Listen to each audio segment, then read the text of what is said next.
শুধু চিৎকার করেই গেলাম, জীবনটা শেষ করেই গেলাম, আমাদের কথা কেউ শোনে না। আজ রাষ্ট্র এগুলা নিয়ে এত প্যারেশানির মধ্যে আছে। তাদেরকে বারবার বলতেছি জিনার হদ বাস্তবতার সাথে একটু কায়েম করেন। করবে কেমনে? পুলিশের এসআই কয়েকজনের খবর পাইছি, এরাও ওই অপকর্মের মধ্যে জড়িত। ব্যাপারে আসছে, সরকার এই করছে সেই করছে, বিচার করতেছে, জেলখানা নিছে। 2-4টা হদ জারি করে দেন বাইতুল মোকাররমের সামনে, সারা দেশ ঠান্ডা হয়ে যাবে ইনশাআল্লাহ। আল্লাহ পাকের কোরআনের বাহিরে এমন কি আইন আছে? আর আল্লাহ সুবহানাহু ওয়া তাআলা এইভাবে বলছেন, আয-যালিয়াতু ওয়াজ-যানি ফাজলিদু কুল্লা ওয়াহিদাতিন মিনহুমা মিয়াতা জালদা। জিনাকারিনী মহিলা আর জিনাকারী পুরুষ। আর চোরের মধ্যে আল্লাহ পাক বলছেন আস-সারিকু ওয়াস-সারিকাতু, চুরি করনেওয়ালা পুরুষ আর চুরি করনেওয়ালা মহিলা। সিরিয়াল বেশকম হয়েছে না? জেনার মধ্যে মেয়েটার কথা আল্লাহ আগে আনছে, কারণ জেনার মধ্যে মূল হোতাটা হলো সে একটু কন্ট্রোল হলে জিনার রাস্তা অনেকটা বন্ধ হয়। আজকাল ফেসবুকে কার বল হয়ে যায়, কার বল ডিভোর্স হয়ে যায়, কি করে যায়, সব অবস্থা চলছে অবস্থা। চলো ঘুরে আসি, এটার কি জানি আছে একটা, আরেকটা আছে চলো বন্ধু মনের কথা বলি, এগুলি অ্যাপ দিছে, অ্যাপ। এই অ্যাপের মাধ্যমে এইভাবে চলতেছে। দোস্ত, আপনাদের ছেলে পেলে যারা বালেগ হয়েছে এদেরকে বিবাহ করান। আমি অভিভাবকদেরকে অনুরোধ করে বলবো, আপনার সন্তানগুলা বয়স হয়েছে, বিবাহ শাদী করান। মেয়েকে বিবাহ দেওয়ার ব্যবস্থা করেন।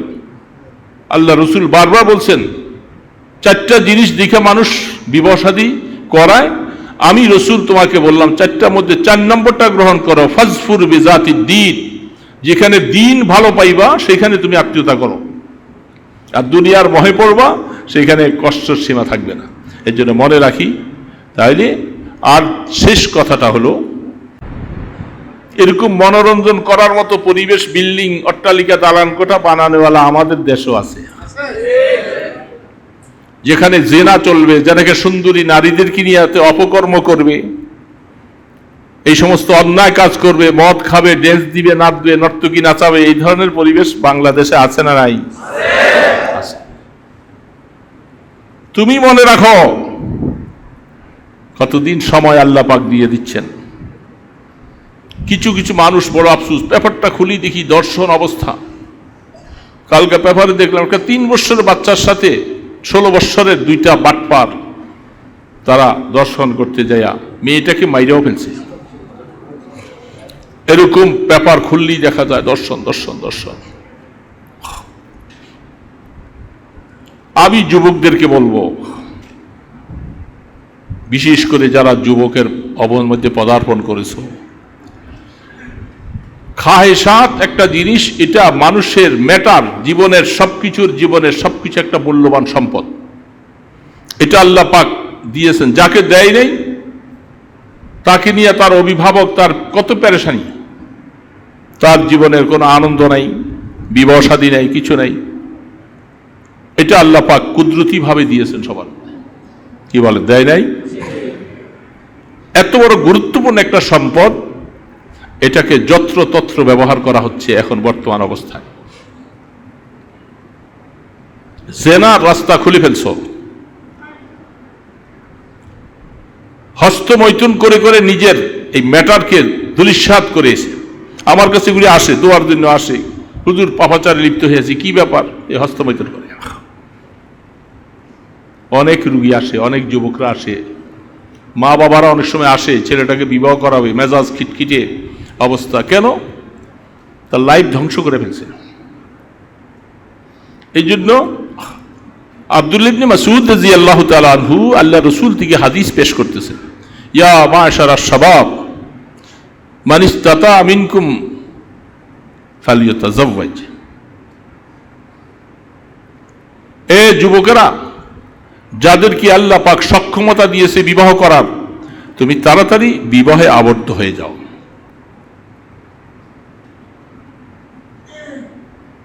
যদি ফাইল্লাম ইয়াস্তাতি, তোমার মধ্যে যদি সেই সক্ষমতা অবস্থা এবং তুমি কোনোভাবে বিবাহ সাথে ঢুকার মতো পরিবেশ তৈরি করতে পারো নাই, তাহলে ফালিয়াসুম, তুমি রোজা রাখো। যালিকা লাহুমুল ফিজা, এই রোজার মাধ্যমে তোমার খায়সাতকে কন্ট্রোল করো। তুমি বিবাহতে পদার্পণ করার মতো অবস্থায় পৌঁছতে পারো নাই, তুমি নিজের যৌবনের তাকাজায় এদিক সেদিক ছুটাছুটি করতেছ, তোমার জন্য উচিত হলো, আমি রাসূল বলে দিলাম, তুমি রোজা রাখো। শুধু এই 10 দিনের রোজা না, তুমি সারা বছর রোজা রাখো। রোজায় তোমার যৌবনকে কন্ট্রোল করে নিয়ে আসবে, ব্যালেন্স ঠিক করে দিবে। তা না করলে তুমি বিস্ফোরণ ঘটে তুমি নিজেও মরবা, তোমার অভিভাবকদেরকে মারবা, আরো সমাজদেরকে মারবা। এই রাস্তার মধ্যে যদি তোমরা চলে যাও, তাহলে তোমরা এই সমাজ দূষণীয় করে ফেললাম।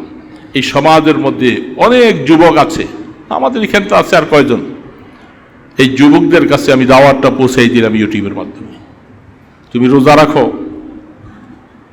আর যদি তোমার বিবাহ শাদীর সামর্থ্য হয়, যদি একটু গরিবও যদি হয়, কোরআন শরীফে আল্লাহ পাক বলছেন, যদি তুমি একটু অভাবী আছো, বিবাহ শাদী অভাব করতে পারো না, আমি আল্লাহ তোমাকে বলছি তুমি বিবাহ করো, তোমার রিজিকের মধ্যে আমি আল্লাহ বরকত দিয়ে দিব। তুমি অভাবের কারণে তুমি বিচলিত হও না, তুমি বিবাহতে আবদ্ধ হয়ে যাও, রিজিকের ফয়সালা আমি করব। তাহলে আল্লাহ কি চাচ্ছেন? সমাজ থেকে জিনাকে দূর করতে চান। এই আয়াতের ভিতরে এই কথাই রয়ে গেল যে এই ছেলেটা যদি বিবাহ আবদ্ধ হয়ে যায়, তাহলে মেয়ে ছেলে দুইজনে তারা জিনার থেকে বাঁচতে পারবে। তা আল্লাহ চান যে সমাজ থেকে জিনাকে দূর করতে। আল্লাহ রসুল সেই অনুযায়ী হাদিস বললেন, ফালিয়াতাযাওয়াজ ফাইন্না লাহু ভিজা। একটা মানুষ খাসি হয়ে গেলে যেরকম দুর্বল হয়ে যায় একটা জানোয়ার, ঠিক তোমার মধ্যে রমজানের কারণে খাসিত্বের ভাব ফিরে আনবে, অর্থাৎ যৌবনের তাগাদাটা কমাই দিবে তোমাকে। এটা তোমার জন্য একান্ত উচিত। কিন্তু তা না করে যেখানে সেখানে যেখানে সেখানে, আহা কি আজীব অবস্থা। এই পাপের প্রায়শ্চিত্ত জমিনবাসীও পাবে। আমরা যারা নিরিবিলি বসে রয়েছি আমাদেরকেও ছাড় দিবে না। যখন গজব চলে আসবে, অন্য হাদিসের মধ্যে বলছেন তোমরাও বাঁচতে পারবে না, কারণ তোমরা এগুলাকে কেন কন্ট্রোল করো না। আমাদের সমাজে অনেক অভিভাবক আছে, তার ছেলে বিবাহের উপযুক্ত হয়েছে, ছেলেটাকে বিবাহ করায় না। সে বাড়িটা শেষ করবে, এই করবে সেই করবে, আগ্রম বাগ্রম করবে ইত্যাদি আশায় আশা বসে আছে। কিন্তু ছেলে, এরকম কয়েকটা ছেলে আমার কাছে অভিযোগ করছে, আমি তার গার্জিয়ানকে পাইও না, বলতে পারছি না, ছেলেটাকে বিবাহ করাচ্ছে না। এই জন্য শরীয়ত আপনাকে যেই রাস্তা দেখাইছে সেই রাস্তায় আপনি যাবেন না। আপনি সমাজ থেকে জিনা দূর করবেন, কি করে সম্ভব? কতগুলি জানোয়ার মার্কা মানুষ আছে, জানোয়ার, পশু মার্কা, কুকুর মার্কা, এরা বাসের মধ্যে এইভাবে জিনা করে। ব্যাপার করলেই দেখা যায় বিভিন্ন জায়গায়, বাসায়, বিভিন্ন অবস্থায়। আরেকজন বিদেশে থাকে, সে বিদেশে পড়ে আছে, তার বউ এই দেশে কয় বছর এইভাবে, তখন সে বাধ্য হইয়া জিনার রাস্তায় চলে যায়। গত সপ্তাহে 3টা সংবাদ আমার কাছে এইভাবে টেলিফোন আসছে। স্বামী ইটালি, সেখানে সে বিবাহ শাদী করে বলছে, ওই বেটি কথা আমি এখন কি করব, 2টা বাচ্চা আমি। এখন সে আবার তার ডিভোর্স দেশে আবার আরেক জায়গায় আরেকজনের সাথে, ওই বেচারা আবার তার আগের স্ত্রীকে ডিভোর্স দিতেছে, কত ঝামেলা হচ্ছে। এই জন্য সমাজটা এখন, আমরা তো মসজিদে বসছি আলহামদুলিল্লাহ সবাই ফেরেশতার মতো, আফসোস লাগে এই মসজিদের মুসল্লি, সে তার ওয়াইফ থুইয়া দিয়ে সে আরেকজনের সমন্দির বলে চলে গেছে। শেষ পর্যন্ত এখন সেখানে যাইয়া ওই বেটির বিবাহ শাদী করে চলে আসে। এখন এই ফ্যামিলি আমার কাছে কানলো ছেলেটা, অথচ মোটামুটি দাড়িগুলি সাদা হয়ে আসছে। এই বয়সে যদি এই অপকর্ম করে, এই জন্য শরীয়ত বলছে বিবাহিত ওয়ালা যারা আছে এদেরকে সঙ্গে সার করে দাও, আর অবিবাহিত যেটা এটাকে বেত লাগাও, 100টা বেত লাগাও।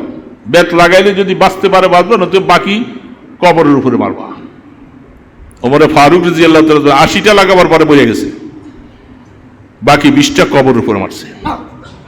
এটাকে শরীয়তের হদ বলা হয়। এই হদগুলি যদি সমাজের মধ্যে প্রয়োগ হতো, আফসোস, শুধু চিৎকার করেই গেলাম, জীবনটা শেষ করেই গেলাম, আমাদের কথা কেউ শোনে না। আজ রাষ্ট্র এগুলা নিয়ে এত প্যারেশানির মধ্যে আছে। তাদেরকে বারবার বলতেছি, জিনার হদ বাস্তবতার সাথে একটু কায়েম করেন। করবে কেমনে? পুলিশের এসআই কয়েকজনের খবর পাইছি, এরাও ওই অপকর্মের মধ্যে জড়িত। ব্যাপারে আসছে, সরকার এই করছে সেই করছে, বিচার করতেছে, জেলখানা নিছে। 2-4টা হদ জারি করে দেন বাইতুল মোকাররমের সামনে, সারা দেশ ঠান্ডা হয়ে যাবে ইনশাআল্লাহ। আল্লাহ পাকের কোরআনের বাহিরে এমন কি আইন আছে? আর আল্লাহ সুবহানাহু ওয়া তাআলা এইভাবে বলছেন, আয-যানিয়াতু ওয়াজ-যানি ফাজলিদু কুল্লা ওয়াহিদাতিন মিনহুমা মিয়াতা জালদা। জিনাকারিনী মহিলা আর জিনাকারী পুরুষ। আর চোরের মধ্যে আল্লাহ পাক বলছেন আস-সারিকু ওয়াস-সারিকাতু, চুরি করনেওয়ালা পুরুষ আর চুরি করনেওয়ালা মহিলা। সিরিয়াল বেশকম হয়েছে না? জেনার মধ্যে মেয়েটার কথা আল্লাহ আগে আনছে, কারণ জেনার মধ্যে মূল হোতাটা হলো সে একটু কন্ট্রোল হলে জিনার রাস্তা অনেকটা বন্ধ হয়। আজকাল ফেসবুকে কারবো লইয়া যায়, কারবো দিবস হয়ে যায়, কি করে যায়, সব অবস্থা চলছে অবস্থা। চলো ঘুরে আসি, এটার কি জানি আছে একটা, আরেকটা আছে চলো বন্ধু মনের কথা বলি, এগুলি অ্যাপ দিছে, অ্যাপ। এই অ্যাপের মাধ্যমে এবার চলতেছে। দোস্ত, আপনাদের ছেলে পেলে যারা বালেগ হয়েছে এদেরকে বিবাহ করান। আমি অভিভাবকদেরকে অনুরোধ করে বলবো, আপনার সন্তানগুলা বয়স হয়েছে, বিবাহ শাদী করান। মেয়েকে বিবাহ দেওয়ার ব্যবস্থা করেন। আল্লাহ রসুল বারবার বলছেন, 4টা জিনিস দেখে মানুষ বিবাহ শাদী করায়। আমি রসুল তোমাকে বললাম 4টার মধ্যে 4 নম্বরটা গ্রহণ করো, ফাজফুর বিজাতি দ্বীন। যেখানে দিন ভালো পাইবা সেখানে তুমি আত্মীয়তা করো, আর দুনিয়ার মহে পড়বা সেখানে কষ্টের সীমা থাকবে না। এর জন্য মনে রাখি। তাইলে আর শেষ কথাটা হলো, এই 10 দিনে যারা কোরবানি করব, নফল কোরবানি হোক অথবা ওয়াজিব হোক, তারা কাটনীয় বস্তুগুলি সব আজকে 9 তারিখের 29 তারিখের ভিতরে সন্ধ্যার আগে আগে কেটে ফেলেন। কারণ কালকে 1 তারিখ হতে পারে, 30 হইতে পারে, সন্দেহ। আপনার নাভির নিচের পশম, বগলের নিচের পশম, মোচগুলি, হাতের নখগুলি, এগুলি কেটে সন্ধ্যার আগে আগে শেষ করলে যখন জানোয়ারটা জবাই হবে, জবাই করার পরে আপনি এগুলি কাটবেন, আল্লাহ পাক আপনাকে আরেকটা নফল কোরবানি সওয়াব দান করা হবে। এই কাজটা যারা করার মতো আগ্রহ আছে, নফল, আল্লাহ অনেককে করার তৌফিক দিবেন, রাখবে। আর অনেকে আছে মনে হয় এত বড় মোস লইয়া থাকবো 10 দিন, যে দাড়ি কামায় 3 বার ডেলি, ওই বেটায় আবার কেমনে মোস না কেটে থাকে। দোস্ত, কাটো, চেহারা তো এটা আল্লাহ দিছে, চামড়াটা, এই চামড়াটা একদিন মলিন হয়ে যাবে, একেবারে বইটা যাইব। ওই সময় যুবক সাইজ, কত শাস্তে মনে চায় সাজ। এই জন্য আল্লাহ সুবহানাহু ওয়া তাআলা আমাদেরকে নফল আমলগুলি করার তৌফিক দান করেন। আর যে কথাটা আমি বলছি, যে আমরা মনে রাখি, হাজীপাড়া মাদ্রাসায় আপনাদের কাছে এরকম যদি তৌফিক থাকে, আপনি কোরবানির একটা অংশ দিলে আমরা এরকম শাশুড়িকে আপনার নামই হবে, ছেলেরা গোশতটা খাবে। যখন কোনো মৌসুম আসে ইবাদতের, সেই মৌসুম অনুযায়ী আল্লাহ রসুল সাহাবায়ে কেরামদেরকে নসিহত করতেন। সেই সুন্নতকে জিন্দা করতে গিয়ে আমি ওই ধরনের কিছু আয়াত তেলাওয়াত করেছি, যে জিলহজের চাঁদের করণীয় আমল ইবাদত সম্পর্কে আল্লাহ পাক কি বলছেন, হাদিসে পাকে কি আসছেন। যেহেতু ঈমানদার যারা আমলের প্রতি আগ্রহ আছে, তারা সব সময় আমলের কথা শুনতে চায়, আর আমলের কথা শুনে তারা আমল করার জন্য প্রস্তুত হয়। আর কিছু আল্লাহর বান্দা আছে যারা তো ফরজই আদায় করে না, নফল তো দূরের কথা, তাদের ব্যাপারে আর বলে লাভ নেই, শুধু বলা পর্যন্তই শেষ। আল্লাহ যেদিন তাদেরকে হেদায়েত দিবেন তারা সেদিন আমল শুরু করবে। যারা আমল করার আগ্রহ রাখে, ফরজের পাশাপাশি নফলের প্রতিও তাদের আগ্রহ আছে, আর আল্লাহ রসুল হাদিসে পাকের মধ্যে ইরশাদ করেন, আলাইকুম বিন নওয়াফিল ফাইন্নাহু দাবুস সালিহিন ক্বাবলাকুম। তোমরা নিজেদের জীবনে ফরজের পাশে নফলকে গুরুত্ব সহকারে নিজের জীবনের উপরে আমল করার জন্য প্রস্তুত করো। এই আমলটা তোমাদের পূর্বপুরুষ যারা ছিল, সাহাবায়ে কেরাম থেকে নিয়ে, তারা এই আমল করে আল্লাহ পাকের নৈকট্য লাভ করেছেন। এজন্য তোমাদের জন্য জরুরি ফরজটাই শুধু সীমাবদ্ধ না রেখে পাশাপাশি নফল ইবাদতের মধ্যে মনোযোগ হও। সেই হিসাবে আল্লাহ তাবারক ওয়া তাআলা সূরা ফজর আমি তেলাওয়াত করেছি, ওয়াল ফজর ওয়াল লায়ালিন আশর ওয়াশ শাফঈ ওয়াল ওয়াতর ওয়াল লাইলি ইযা ইয়াসর। পাঁচটা জিনিসের কসম করেছেন আল্লাহ পাক। এই পাঁচটা জিনিসের কসম বান্দার মাঝে গুরুত্ব বহন করার জন্য আল্লাহ তাবারক ওয়া তাআলা কসম করে অনেক জায়গায় কথা বলছেন। আল্লাহ পাকের সব কথাই শিরোধার্য, পালনীয়, তারপরেও কসম করলেন আল্লাহ শুধু আপনাকে আমাকে বোঝাবার জন্য, গুরুত্ব দেওয়ার জন্য, আল্লাহ পাকের কথার প্রতি মনোযোগী হওয়ার জন্য। এই পাঁচটা জিনিসের মধ্যে প্রথম কথাটা আল্লাহ পাক বলছেন অল ফজর, ফজরের কথা বলছেন। ফজর বলতে শবে সাদেক থেকে নিয়ে সূর্য ওঠার আগ পর্যন্ত এই সময়টাকে ফজর বলা হয়। যেই সময় এই ফজর সম্পর্কে সাহাবায়ে কেরাম থেকে বিভিন্ন রকমের মত আসছে। ফজরকে এক এক সাহাবায়ে কেরাম তাদের মত বয়ান করতে গিয়ে দালিলিকভাবে তারা পেশ করেছেন। ফজরকে প্রথম এক হাদিসের অনুযায়ী প্রত্যেক দিনের ফজরকে বোঝানো হয়েছে। প্রত্যেক দিনের ফজরকে কেন আল্লাহ কসম করলেন? যে ফজর আসার সাথে সাথে রাত্রির অন্ধকার দূর হয়ে যায়, নতুন সূচনা হয়, মানুষের মাঝে উদ্যমের সাথে ইবাদত বন্দিগি আমল সব কিছু করার মতো পরিবেশ তৈরি হয়। এই জন্য প্রত্যেক দিনের ফজর অত্যন্ত গুরুত্ব বহন করে। এবং কোরআন শরীফের অন্য অন্য আয়াতের মধ্যে আল্লাহ তাবারক ওয়া তাআলা বলছেন, ফজরের সময় আর আসরের সময় ফেরেশতাদের পরিবর্তন ঘটে। রাত্রের ডিউটি করনেওয়ালা ফেরেশতারা তারা চলে যান, আবার দিনে যারা করেছিল এরা চলে যায়, রাত্রওয়ালারা আসরের সময় তারা আসেন। ফজরের সময় দুই দলের সমাগত হয়, রাত্রে ডিউটি যারা করেছেন তারা চলে যান, আবার দিনের ডিউটিওয়ালারা আসেন। তো দুই দলের সমন্বয়ে ওই সময় ফজরের নামাজটা আদায় হয়। ফেরেশতারা এই অবস্থা দেখে আল্লাহ পাকের কাছে খুশি প্রকাশ করেন এবং যারা ফজরের জামাতে উপস্থিত থাকে তাদের জন্য দোয়া করতে থাকে। ফেরেশতারা নিষ্পাপ, তাদের দোয়া নিঃসন্দেহে মকবুল। আর ফেরেশতারা যেহেতু সবসময় মানুষের জন্য মঙ্গল কামনা করে দোয়া করে থাকেন, প্রত্যেকটা সময় ফেরেশতাদের দোয়ার ভাগী হওয়া এটা সৌভাগ্যের বিষয়। তো এই জন্য ফজরকে এক আলোচনায় তারা বলেছেন প্রত্যেক দিনের ফজর। দ্বিতীয় আলোচনায় আসছে ফজর বলতে মুহররমের 10 তারিখের ফজর, আর কেউ কেউ বলছে মুহররমের 1ম তারিখের ফজর।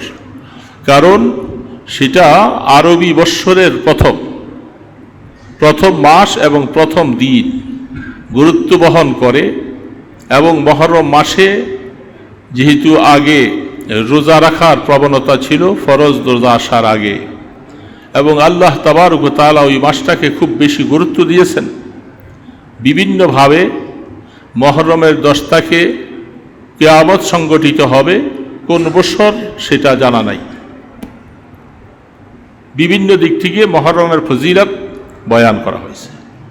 সেই দৃষ্টিকোণ থেকে তারা মুহররমের 1 তারিখের ফজরকে বোঝানো হয়েছে। 3 নম্বর দালিলিক কথা হলো ফজরের দ্বারা ইয়ামুন নাহার 10 তারিখের ফজরকে বোঝানো হয়েছে।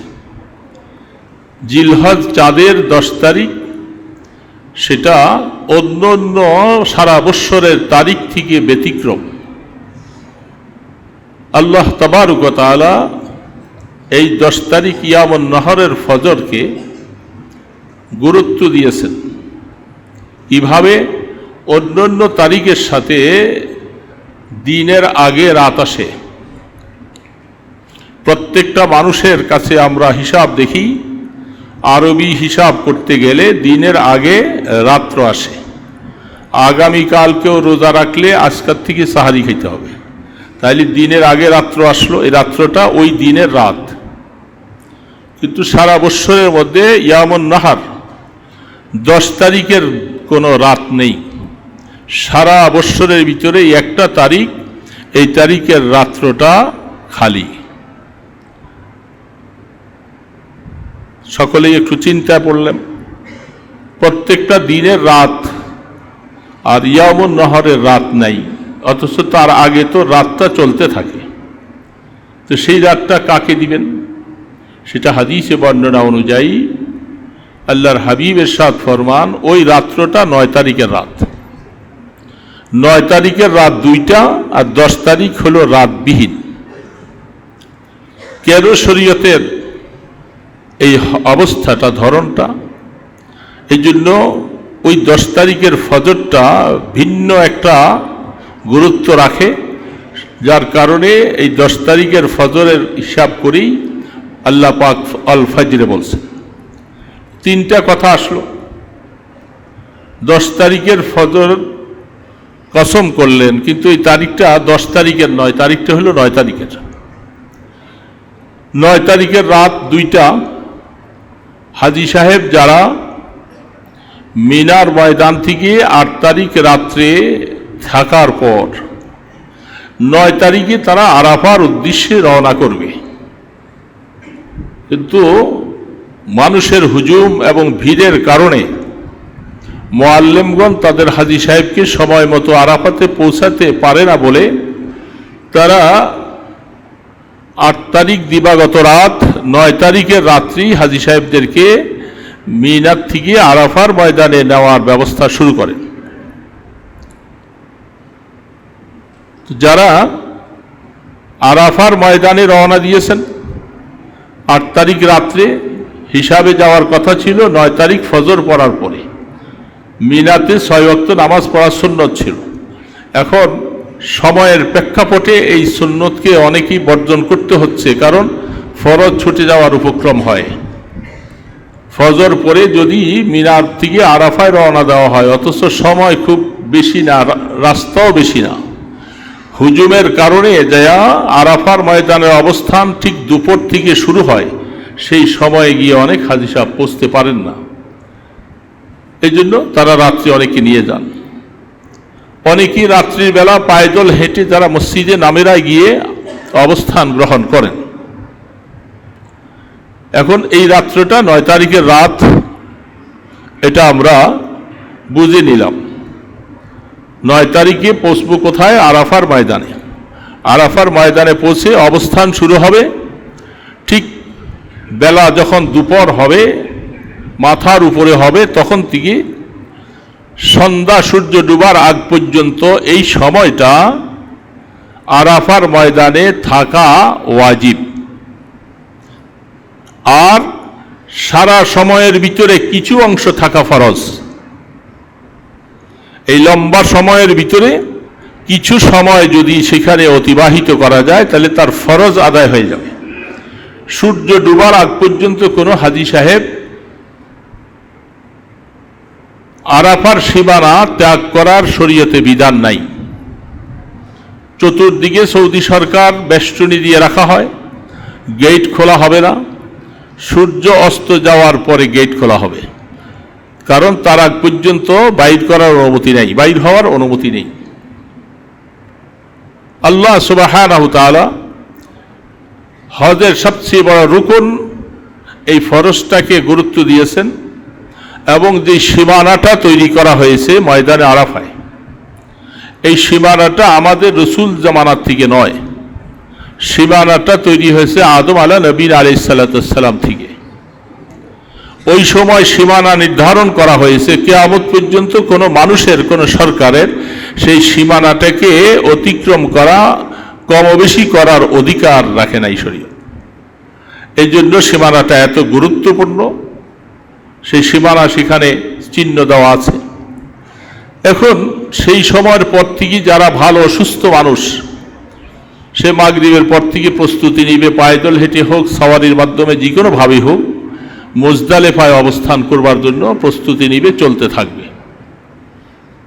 কিন্তু আল্লাহ পাকের বহুত বড় মেহেরবানি এবং দয়া, একজন মানুষ বহু আশা নিয়ে জীবনের সবচেয়ে বড় প্রত্যাশা পূরণ করার জন্য লক্ষ লক্ষ টাকা খরচ করে হজ্জে বাইতুল্লাহর উদ্দেশ্যে গিয়েছেন। হজ্জে বাইতুল্লাহর মধ্যে সবচেয়ে বড় রুকন হলো আরাফার ময়দানে অবস্থান করা। সেই আরাফার ময়দানটা তিনি অবস্থান করতে পারছেন না, তিনি অসুস্থ, হাসপাতালের বেডে আছে, হুঁশ জ্ঞান নাই, অথবা এমন অবস্থায় আছে যে সে নিজে হেঁটে আরাফাতে যাওয়ার মতো কোনো অবস্থাই তার নাই। শরীয়ত জানিয়ে দিয়েছেন সূর্য ডুবে গেছে, সূর্য ডুবার আগ পর্যন্ত যদি হয় তো ভালো অবস্থায় গেল। সূর্য ডুবার পর থেকে নিয়ে শবে সাদেক পর্যন্ত এই সময়টা, কারণ মুজদালিফার অবস্থান শুরু হবে শবে সাদেক থেকে সূর্য ডুবার, সূর্য উঠার আগ পর্যন্ত। এই সামান্য 1 থেকে 1.25 ঘন্টা সময় মুজদালিফায় অবস্থান করা ওয়াজিব। এটা হজের গুরুত্বপূর্ণ একটা ওয়াজিব, যেটা যারা হজ করেছেন তারা দেখেছেন। এই পরিস্থিতিটাই মানুষকে আখিরাতের স্মরণ করিয়ে দেয়। মুজদালিফায় অবস্থান, কোনো ঘর নাই, কোনো তাঁবু নাই, শুধু খোলা ময়দানে এহরাম পরা অবস্থায় মুর্দার সেজে, আউলা কেশি ভেসে সেখানে সে অবস্থান করবে, চাই ঘুমাক চাই ইবাদত করুক, সেই সময়টা সেখানে পড়ে থাকে। যা দেখলে মানুষের কবরের কথা মনে হয় যে এইভাবেই সব মানুষ এখন শুয়ে আছে, কিয়ামতের ময়দানে সবাই উঠে আল্লাহর দিকে দৌড়াতে থাকবে। ওইখানের এই ভেসটা যার দিলের মধ্যে রেখাপাত করে, সে হজ ব্রত পালন শেষ করে দুনিয়াতে, পৃথিবীতে, তার দেশে আসে, তার জীবনের মোড় ঘুরে যায়। আর যার দিলের মোড়টা ঘুরল না, সে বোঝা গেল যে আসলে হজের বরকত থেকে তুমি মাহরুম হয়ে আছো। এই জন্য সেখানে যাওয়ার পরে এই পরিস্থিতিতে আল্লাহ পাক এইভাবে রাখছেন। রাহমাতে দো আলম সাহাবায়ে কেরামদেরকে নিয়ে এইভাবেই ছিলেন, খোলা আকাশের নিচে মাটির মধ্যে একটা কাপড় গায়ে দিয়ে এহরাম পরে সেখানে শুয়ে থাকা। তো এই সময়টা শুরু হচ্ছে শবে সাদেক থেকে সূর্য ডুবার আগ পর্যন্ত, সূর্য উঠার আগ পর্যন্ত। মাঝখানে মাগরিব আরাফার ময়দানে পড়ার হুকুম নাই। আল্লাহ পাক কিভাবে হাজী সাহেবদের প্রতি তার অনুগ্রহ, দয়া, মাগরিবের নামাজ ফরজ হওয়ার সাথে সাথে সবার উপরে মাগরিব পড়া ফরজ, আর এই আরাফার ময়দানে অবস্থান করনেওয়ালা হাজী সাহেব, নারী পুরুষ, সূর্য ডুবে যায় আরাফাতে, মাগরিবের সময় হয়েছে, শরীয়ত বলছে মাগরিব তোমার উপরে এখন ফরজ হয় নাই, তুমি মাগরিবটাকে তুমি গৌণ করো। আরাফার ময়দানে সূর্য ডুবার পরে কেউ যদি মাগরিব পড়লো, তার মাগরিব আদায় হবে না।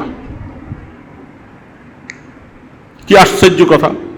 সময় মতো নামাজ পড়লো, শরীয়ত বলে তোমার মাগরিব আমি নিলাম না, কারণ তোমাকে আদেশ করেছি তুমি মাগরিব পড়তে হবে মুজদালেফায় গিয়ে, চাই রাত 12টা বেজুক, চাই রাত 2টা বেজে যাক, কিছু করা যাবে না।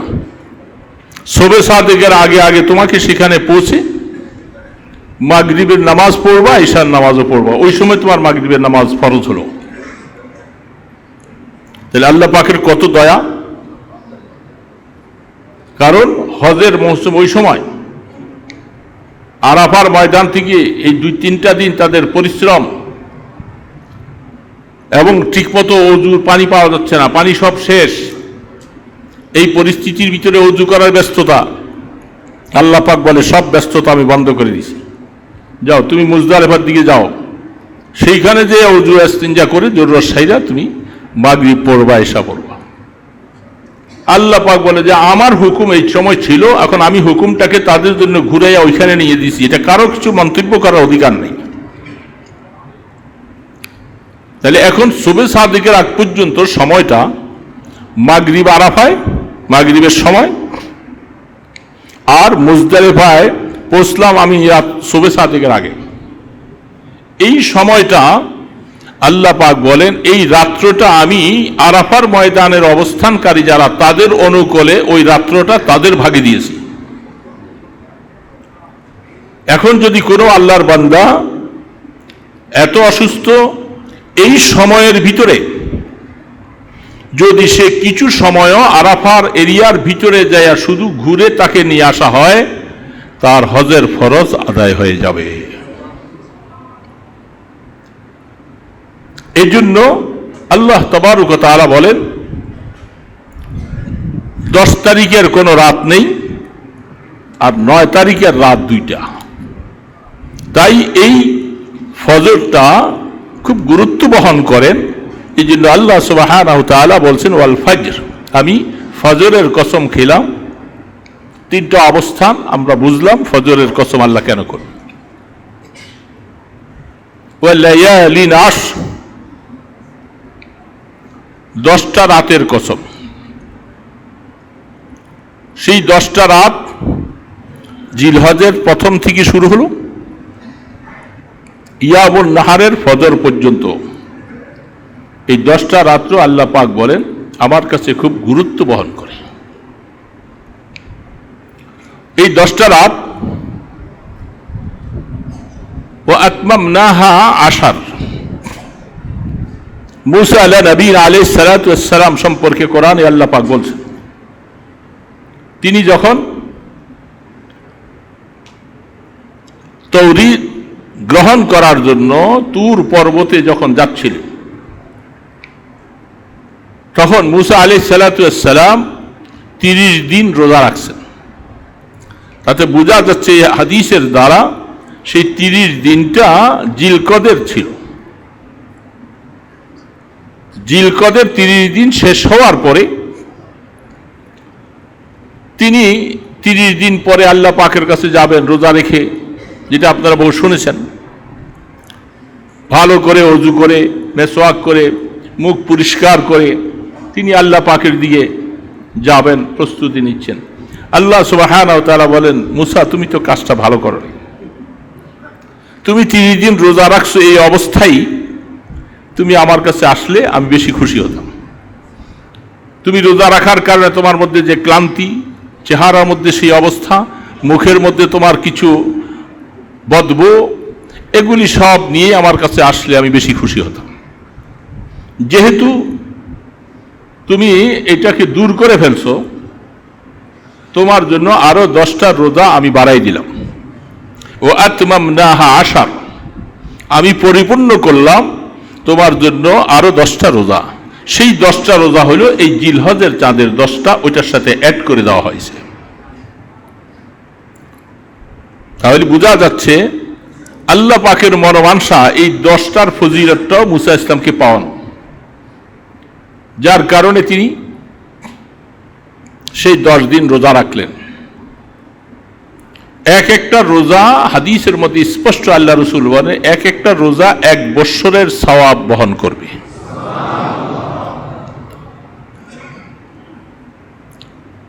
এবং এক একটা রাত সবে কদরের রাত্রের মতো সওয়াব দেওয়া হবে। এই রাতের ইবাদত নফল ইবাদত, ফরজ ইবাদতের পরে তো নফল ইবাদতে আসবে। তো রাত্রের মধ্যে আল্লাহ পাক কিছু আল্লাহর বান্দাকে তৌফিক দেন, তারা রাত্রির শেষ অংশে ইবাদত করার জন্য উঠে যান। কারণ ওই রাত্রের ইবাদতটা আপনাকে সারা রাত জাগতে বলে নেই। আপনি ঘুমিয়ে আছেন, ঘুমের থেকে উঠে শেষ রাত্রে তাহাজ্জুদের সময় উঠে আপনি ইবাদত বন্দি করেন, আপনার আমল নামায় সবে কদরের ইবাদতের সওয়াব আসবে। আগে কি করেছি না করেছি এই 10টা দিনের জন্য হিম্মত এবং সাহস অর্জন করে সামনে বাড়ার জন্য কদম দেওয়া না। যেটা আমি ভূমিকার প্রথমে বলছি, তৌফিক একমাত্র আল্লাহ পাকের তরফ থেকে। প্রশ্ন করা হচ্ছে, একজন আইসা বলে, হুজুর হুজুর সবে কদর সবে কদর সবে কদর কবে কবে কবে? তখন তিনি বলতেছেন, हर शबी शबे कदर अस्त अगर कदर बेदानी चे पुरसीद आय खाजा चे पुरसीद जे शब कदर बेदानी हर शबे शबे कदर अस्त अगर कदर बेदानी। এই বান্দা, তুমি শবে কদর সম্পর্কে বারবার প্রশ্ন করতেছো, যদি তুমি রাত্রির গুরুত্ব যদি বুঝতা তাহলে প্রত্যেকটা রাত্রি তোমার জন্য শবে কদরের মতো সওয়াব বহন করতে পারতা।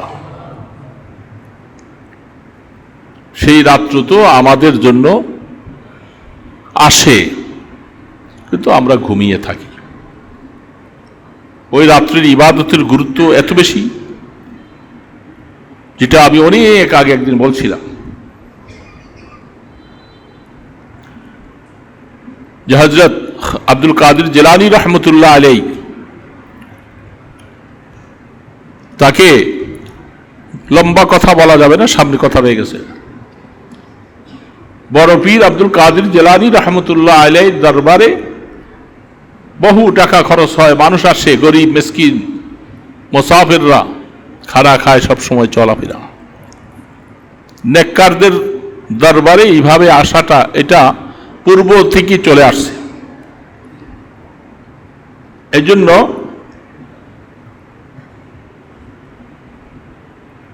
সাঞ্জিরি একটা প্রদেশ ছিল, সেই প্রদেশের মধ্যে একটা মহকুমা ছিল, সেই মহকুমাটার নাম ছিল নিমেরোজ। আফগানিস্তানেও এরকম একটা আছে, আমি কিছুদিন আগে পেপারে দেখেছিলাম। নিমেরোজ এটা তো একটা নাম, কিন্তু শব্দটা ফার্সি ভাষায় যদি আপনি এটাকে অর্থ করেন তো নিম মানে অর্ধ, রোজ মানে দিন।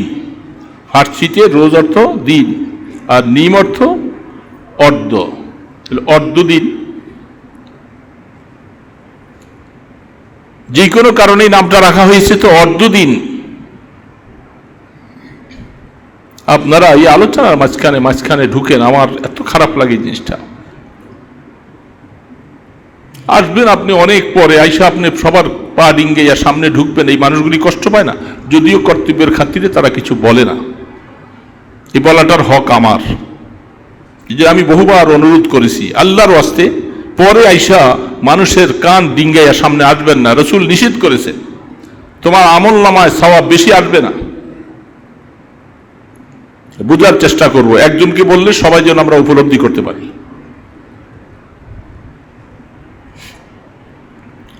তো অর্ধ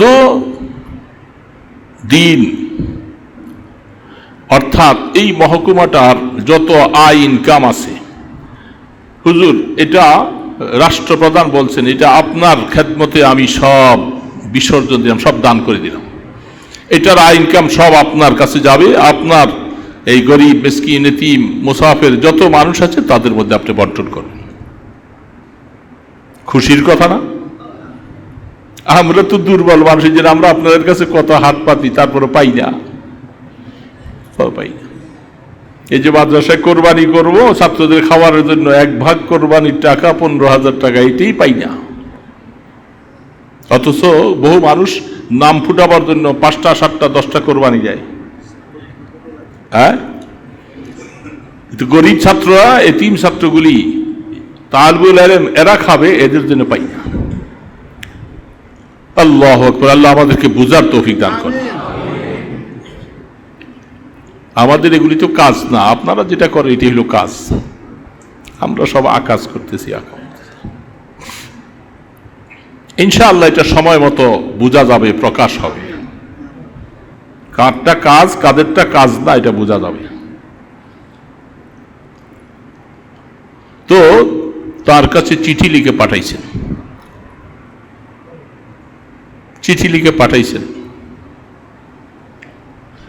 চিঠিটার মধ্যে তিনি লিখছেন,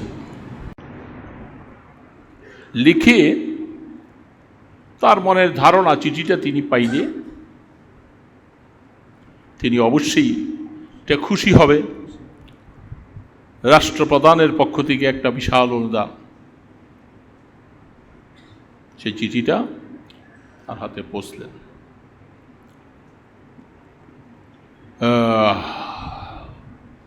জাগা কে আগা যার খবরে নিমে সব, নিমে রোজেরা বয়াক যাও নামি খরাম।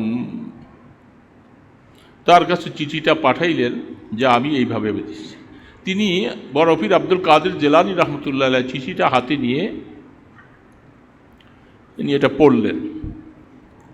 পড়ার পরে নিজেকে নিজের নফসকে বলতেছে, নফস, তুই জীবনে যা ইবাদত বন্দেগী করলি, এগুলি কি বাদশার নিমে রোজের উপটোকন পাওয়ার জন্য?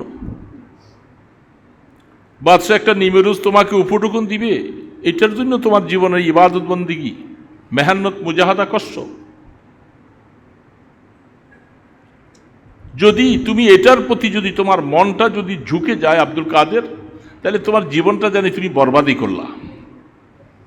তুমি বাদশার এটার প্রতি যদি তোমার মনটা ঝুঁকে যায়, তাহলে তোমার জীবনটা বরবাদ।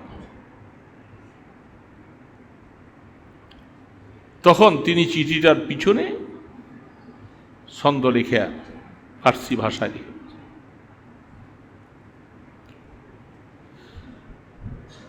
তিনি নিজেকে নিজে ছন্দ লিখে বলছে যে, দেখো, যার কাছে তুমি নিমে রোজের কথাটা আমাকে বলছো, আরেকটা আছে নিমে সব। এটা হলো নিমে রোজ, আরেকটা হলো নিমে সব। রোজ অর্থ দিন, সব অর্থ রাত্র, সব অর্থ। আর ফার্সি ভাষায় রাত্রকে সব বলা হয়। সব বেদারি আপনারা বলেন না অনেক সময়, রাত্র জাগা। তো এই জন্য তিনি বলেন, আপনার কাছে নিমে রোজের হাদিয়া আমাকে পাঠাইলেন, আর কারো কাছে যদি নিমে সবের খবর থাকে, নিমে সবের রাজত্ব যদি আল্লাহ কাহাকেও দেয়, তাহলে সে একটা জবের দানা দিয়াও আপনার এই নিমে রোজের এই রাজত্বের এই আমদানি ইনকাম কেউ গ্রহণ করতে রাজি না। বাদশার কাছে চিঠিটা লেখা, অর্থাৎ আপনার নিমে রোজের ইনকাম আপনার কাছেই থাকুক, আমাকে আল্লাহ নিমে সবের একটা দায়িত্ব এবং আল্লাহ পাকের কাছে রোনা জারি করে একটা তৌফিক দিয়েছেন, আমি নিমে সব নিয়ে থাকি আর আপনি নিমে রোজ নিয়ে থাকেন। বুঝছে? এই জন্য প্রত্যেকটা রাত্রেই সবে কদর বলছিলাম, যেটা যদি বুঝে আসে, মনের কথা, মনের আবেগ বলার মতো সবচেয়ে উত্তম সময় হইল নিমে সব। এখন নিমে সব বুঝছেন তো, না বুঝেন নাই? ওই নিমে সবটা এত গুরুত্বপূর্ণ। এই জন্য সবে কদরের মতো ফজিলত আল্লাহ রসুল বলছেন এই 10টা রাত, এবং আল্লাহ পাক নিজেই বলছেন, কসম করেছেন, ওয়াল্লায়ালিন আশর, এই 10টা রাত, 10 দিন রোজা রাখা।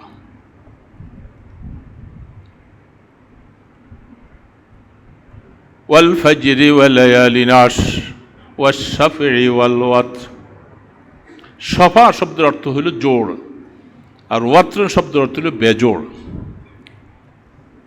সফার দ্বারা এখানেও আল্লাহ পাক 10 তারিখের দিনটাকে, 10 তারিখটাকে মেনশন করে বলছেন। আল ভিতির দ্বারা 9 তারিখ বেজোড়, 10 তারিখ জোড়, 9 তারিখ বেজোড়। এখানেও আল্লাহ পাক সেই 10 তারিখের কসম এবং 9 তারিখ ইয়ামুল আরাফার কসম। ওয়াল্লাইলি ইজা ইয়াসর, রাত যখন শেষ হয়ে যায়, ফজর যখন ঘনিয়ে আসে, অন্ধকার দূর হয়ে যায়, দিনের আলো আসে, ঠিক মানুষের হায়াতের মধ্যে অবস্থাটা এরকম অনেক সময় বহু অন্ধকার মতো জিনিসগুলাকে দূরে সরাইয়া তার জন্য সামনে ভবিষ্যৎ সুসংবাদের সংবাদ দেওয়ার মতো অবস্থা তৈরি হয়। যেমনটা দিনের বেলায়, এমনটা আল্লাহ পাকের তরফ থেকেও আসে। সবসময় মানুষের হালাত এক অবস্থায় যাবে না, মুসিবতওয়ালা থাকবে না, সবসময় পেরেশান যে থাকবে না। সব কিছু দূর হওয়ার পরে আল্লাহ পাক দিনের মতো তাকে আবার সেই সুসম্পর্ক, সুসময়ও দান করবে। ওয়াশ-শাফঈ ওয়াল ওয়াতর ওয়াল-লাইলি ইযা ইয়াসর, সাপ্তাহিক পোশাকগুলি। এই কসমগুলি আল্লাহ পাক করার পরে হাল ফি যালিকা কসমুল লিযি হিজর, যাদেরকে আল্লাহ পাক, হিজর শব্দের অর্থ আকল, আমি যাকে আকল দিয়েছি সে আমার কসমের গুরুত্বটা খুব বহন করবে। আমরা যারা এখানে আছি আমাদের আকল আছে না নাই? বলেন না, আকল নাই?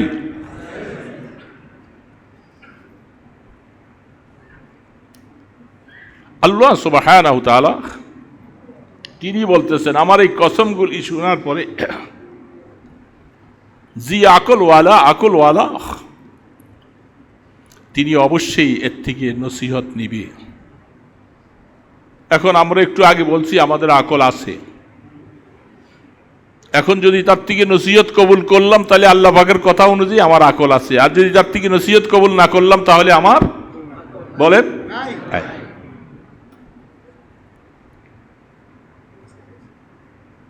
আমার কথা তো না, এটা মাওলার কথা আমি বয়ান করতেছি। যেহেতু আমরাও বলছি যে আমাদের আকল আছে, আমাদেরকে আল্লাহ সুবহানাহু ওয়া তাআলা আকল দিয়েছেন, তো আল্লাহ পাক বলেন যার আকল আছে সে আমার এই 5টা কসম শোনার পরে সে চিন্তা করবে, তার আকলটাকে ওইদিকে খাটাবে। আর যারা আমি খাটালাম না, তাহলে বুঝতে বলতে আমার আকল নাই। আমি আকল আছে বললে কি হবে? আল্লাহ পাক বলে আসলে তোর আকল নাই।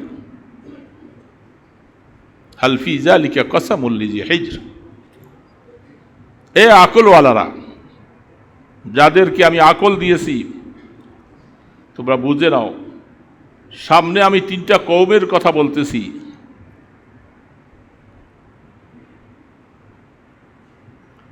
আলম তারা কাইফা ফাআলা রাব্বুকা বিআদ ইরম যাতিল ইমাদিল্লাতী লাম ইউখলাক মিসলুহা ফিল বিলাদ ওয়া সামুদাল্লাযীনা জাবুস সখরা বিল ওয়াদ ওয়া ফিরআউনা যিল আওতাদ।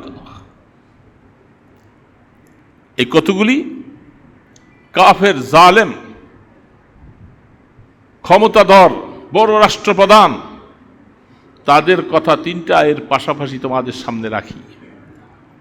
তার মানে আমার ওয়াজ নসিহত যারা ভালো লাগে তারা তো আমল করবা, যারা আমার ওয়াজকে পছন্দ করে নাই, আমার নসিহতগুলি নেয় নাই, এদের মধ্যে বিশেষ করে ফেরাউন, সামুদ, আদ, ইরিম,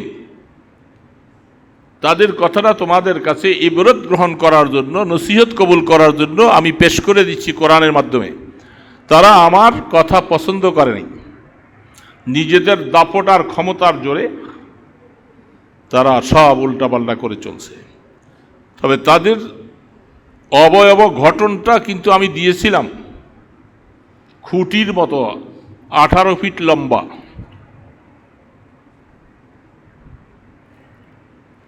আদ, সামুদ, নূহ আলাইহিস সালামের ছেলেদের বংশ থেকে আসছে।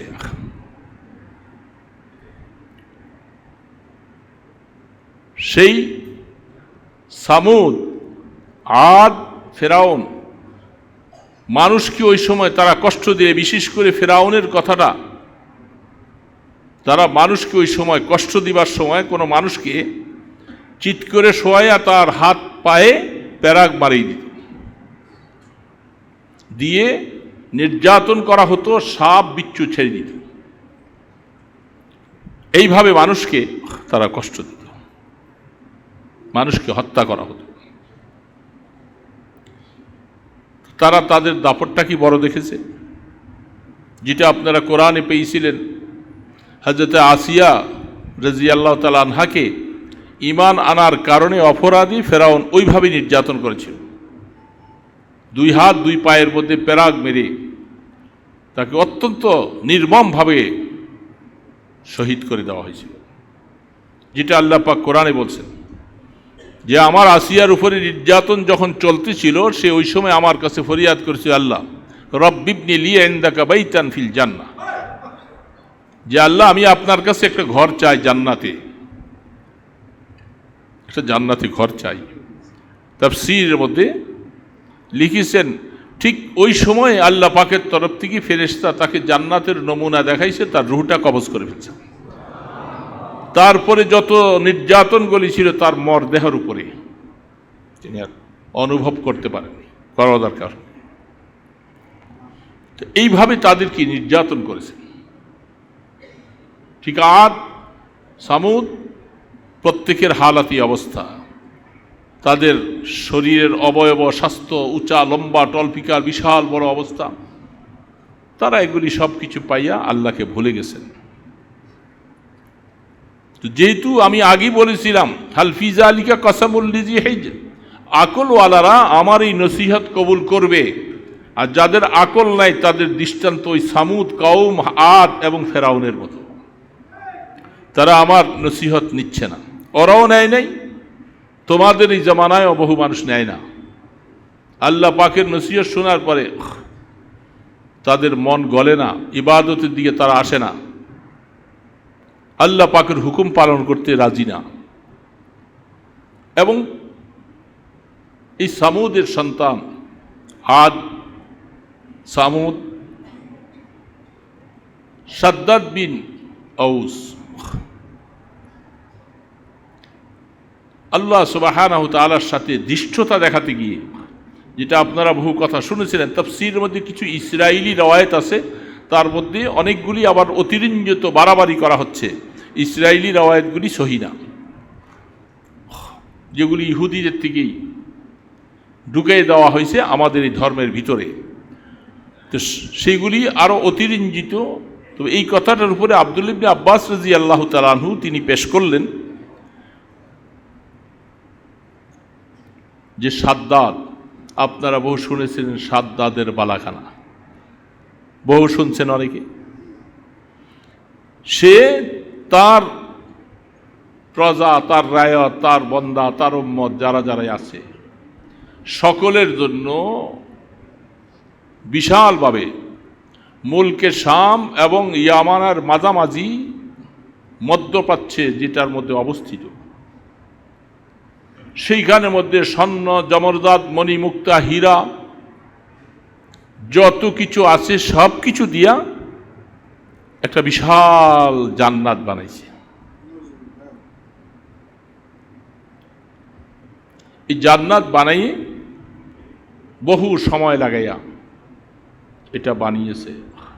আল্লাহ সুবহানাহু ওয়া তাআলা সব তামসা দেখতেছে, দীর্ঘ সময় লাগাইয়া কত পরিশ্রম, কত মেহনত কাজ করতেছে, মনোরঞ্জন করবে, নারী পুরুষ সবাইকে নিয়ে আহা আফসোস লাগে।